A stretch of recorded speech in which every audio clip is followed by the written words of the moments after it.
ഗോവിന്ദ ഹരിഗോവിന്ദ. അക്കരെ കൊട്ടിയൂരില് ഇന്ന് തിരുവാതിര ചതുശതം. ഈ വർഷത്തെ ഉത്സവത്തില് വലിയ വട്ടളം പായസ നിവേദ്യം ഉള്ള ആദ്യത്തെ ദിവസം ഇന്നാണ്. തിരുവാതിര, തിരുവാതിര, പുണർദം, ആയില്യം ദിവസങ്ങളിലാണ്. അതുപോലെ അത്തം, ഈ 4 ദിവസങ്ങളിലാണ് പായസ നിവേദ്യമുള്ളത്. സാധാരണ ക്ഷേത്രങ്ങളിലേതുപോലെ എല്ലാ ദിവസവും പായസം വഴിപാട്, പായസ നിവേദ്യം അങ്ങനെയില്ല. തിരുവാതിര നാളിലെ പായസം, തിരുവാതിര ചതുശതം കരിമ്പനക്കൽ ചാത്തോത്ത് തറവാട് വകയും, പുണർദം നാളിലേത് കോട്ടയം കോവിലകം വകയും, ആയില്യം നാളിലേത് പൊന്മലേരി കോറോത്ത് എന്ന തറവാടിന്റെ വകയും, അത്തം നാളിലേത് ദേവസ്വത്തിന്റെ വകയും എന്ന നിലയിലാണത്രേ മുൻകാലങ്ങളിൽ നടന്നു പോന്നിരുന്നത്. ഇന്ന് ഒന്നിലധികം പായസം ദേവസ്വത്തിന്റെ വകയായി നടക്കുന്നു എന്നാണ് മനസ്സിലാക്കുന്നത്. നമുക്ക് മാനന്തേരി മഠത്തിൽ ചന്തു നമ്പ്യാർ ചതുശതത്തെ കുറിച്ച് എന്താണ് പറയുന്നത് എന്ന് നോക്കാം.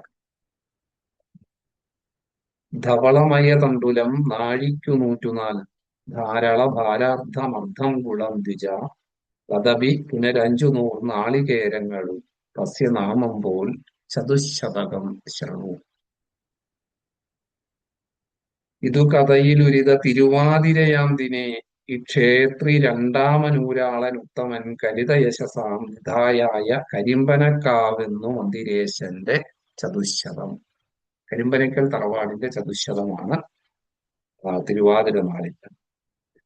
പുരളി നൃപവരനുടയ പായസമാകുന്നു പുണ്യപുഞ്ച പുണർദം നാൾ മഹീസുര. അല്ലയോ ബ്രഹ്മണശ്രേഷ്ഠ, പറയുകയാണ് പുരളി നൃപവരനുടയ പായസം. പുരളീശ രാജാവ്, കോട്ടയം രാജ്യത്തിന്റെ, കോട്ടയം രാജപരമ്പരയുടെ മുൻകാലത്തുണ്ടായിരുന്ന പരമ്പരയാണ് പുരളി രാജവംശം എന്ന് പറയുന്നത്. അതിന്റെ കണ്ടിന്യൂഷൻ ആണ് കോട്ടയം രാജവംശം എന്നാണ് ചരിത്രകാരന്മാര് അഭിപ്രായപ്പെട്ടു കാണുന്നത്.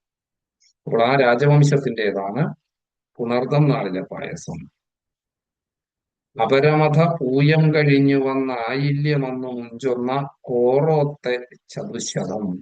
പൊന്മലേരി കോറോ തറവാടിന്റെ വകയായിട്ടുള്ള ചതുശത നിവേദ്യമാണ്.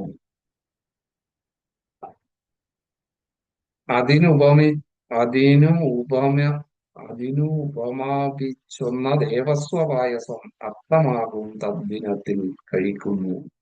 അത്തം നാളില് ദേവസ്വത്തിന്റെ ഇതായിട്ടും പായസ നിവേദ്യമുണ്ട്. ഇപ്രകാരത്തില് 4 പായസ നിവേദ്യങ്ങളാണ് കരക്കൊട്ടിയൂരില് നടക്കുന്നത്. അതില് ഒന്നാമത്തെ പായസ നിവേദ്യം തിരുവാതിര ചതുശതമാണ് ഇന്ന് ഭഗവത് സന്നിധിയിൽ സമർപ്പിതമായിട്ടുള്ളത്.